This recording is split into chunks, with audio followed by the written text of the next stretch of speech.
Okay, mga kaboardsman, gusto nyo bang magpalit ng shock na ganito para swabe ang bounce, swabe ang laro?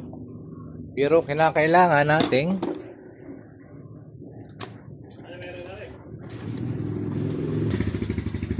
yan. Kung makikita nyo mga kamamba, ito, kinat natin ito para pumasok yung ating ipapalit na bagong shock. Yan. Testing mo. Yan. Subukan natin. Dahil natanggal na natin, subukan natin kung papasok na siya dito. Ayan, mga kamamba. Ayan, pasok na siya. Tama-tama siya. Suwabing-suwabe. Bali, halos mga dos ang lapad at mga tres at taas. Yun, ganun kalaki ang ating kakaltasin. Bali, ito yun, no? Ito yung ating nakaltas. Bali, ito lang sana yung nakaltas. Medyo sikip pa rin.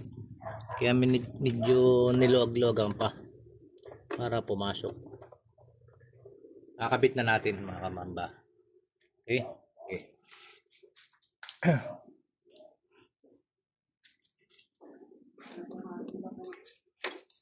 Pasok na natin.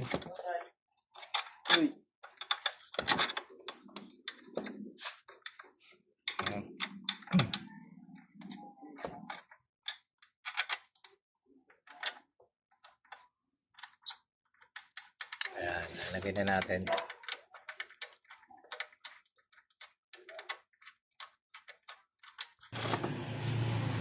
Yan.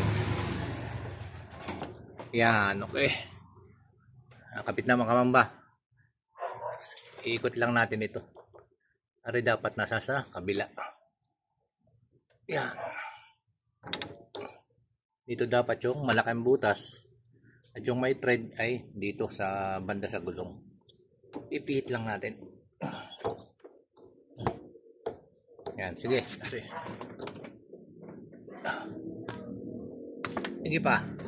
Yan, ops. Lagyan na natin ng taas konti. Opya. Ayan, mangamba. Ay, pasok na.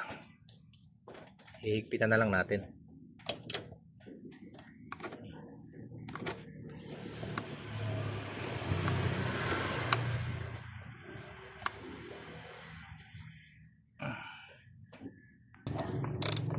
Ayan, okay.